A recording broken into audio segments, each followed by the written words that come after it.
Jésus n'était pas un homme bon, peut-être était-il merveilleux, mais ce n'était pas un homme bon. Si vous ne laissez pas cet homme s'élever en vous, alors vous resterez bon et mort. Cette partie de vous qui est restée morte trop longtemps, il est temps de la ressusciter. Jésus n'était pas un homme bon au sens conventionnel.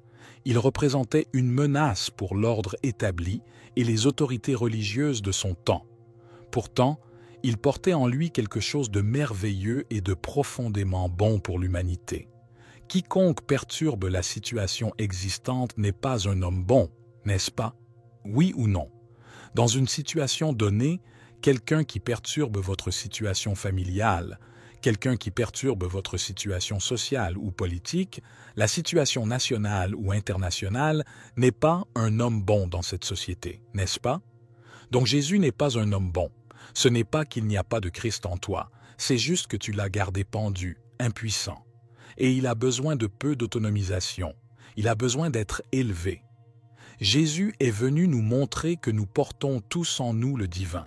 Il a dit « Le royaume de Dieu est en vous ». Il nous a rappelé que nous sommes plus que nos égos limités, que nous sommes connectés à quelque chose de plus grand. Nous sommes tous des étincelles de la divine lumière. Mais nous avons oublié cette vérité et avons laissé mourir la partie divine en nous. Le Bouddha aussi a enseigné que nous sommes tous intrinsèquement divins. Il a dit « Vous êtes des Bouddhas depuis le début ». Mais nous avons oublié cette vérité et nous sommes restés dans l'illusion de la séparation. Jésus et le Bouddha nous invitent à ressusciter la partie divine en nous qui est restée endormie trop longtemps. Ils nous rappellent que nous pouvons accéder à une joie et une paix profonde en laissant s'élever notre vraie nature. La mort est toujours une bonne chose. Mais de quelle mort? Un garçon et sa mère se sont rendus au cimetière. Il n'avait jamais vu de cimetière de sa vie, c'est la première fois. La mère était dédiée à une tombe particulière, elle s'assit. Le garçon allait partout, lisant toutes les inscriptions sur les pierres tombales. Il a parcouru tout le cimetière, a tout lu et est revenu vers sa mère et a demandé à sa mère « Maman, où enterrent-ils tous ces horribles gens ?» Chaque pierre tombale dit que c'était l'homme le plus merveilleux. Mort, c'est toujours bien, n'est-ce pas? Vivre est un problème. Nous avons réduit la vie à moitié morte. 50% de la vie est en sécurité. C'est là que la plupart des gens se sont installés. Si nous laissons s'élever cette partie divine qui sommeille en nous, que nous appelions Jésus ou notre nature bouddhique, nous pouvons accéder à une conscience élargie et à l'illumination. Cela augmentera en nous. Il faut vraiment ressusciter les morts. Il faut laisser Jésus nous guider vers notre vraie nature, vers notre paix intérieure et notre joie profonde. C'est là que réside le salut, pas dans la conformité à des normes étroites de bonté. Laissons cette partie divine en nous s'élever et se transformer. Cela demandera un lâcher-prise, un abandon de notre ego. Mais cela en vaudra la peine, car nous toucherons alors à quelque chose de merveilleux et de profondément bon. Il était une fois un homme nommé Jean. Il menait une vie ordinaire, remplie de petites joies et de soucis quotidiens.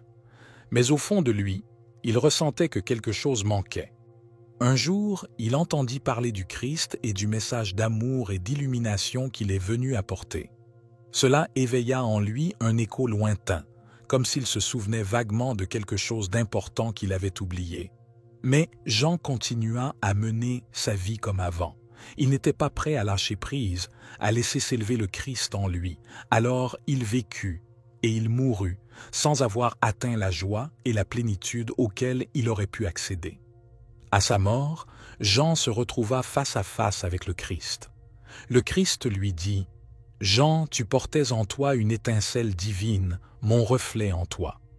Si seulement tu avais laissé cette étincelle s'élever et briller, tu aurais connu la joie et la paix. Mais tu as préféré vivre dans les ténèbres de ton ego. » Jean comprit alors à quel point il avait raté l'essentiel.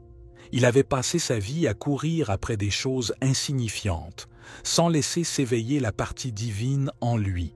Le Christ lui dit « Il n'est jamais trop tard. Même maintenant, tu peux laisser mon amour te transformer de l'intérieur. » Jean se jeta alors aux pieds du Christ et se laissa envahir par son amour infini. En un instant, il fut transfiguré. Il comprit enfin ce qu'est la joie d'être uni au divin, d'être un avec le Christ en chacun. « Merci », dit simplement Jean, les yeux emplis de larmes. Le Christ sourit et lui tendit la main. Ensemble, ils marchèrent vers la lumière éternelle. Les textes saints nous disent « Car celui qui voudra sauver sa vie la perdra, mais celui qui perdra sa vie à cause de moi et de la bonne nouvelle la sauvera. Car quiconque voudra sauver son âme la perdra. Mais quiconque perdra son âme pour l'amour de moi et de l'Évangile, celui-là la sauvera. » Il est temps de laisser renaître le Christ en nous. Jésus était divinement magnifique et il est en vous. La société nous somme à des contraintes qui laissent sommeiller en nous le divin, alors il est temps de ressusciter et suivre la voie pour laquelle vous êtes vraiment ici. C'était David pour la sagesse infinie. Soyez bénis, mes amis.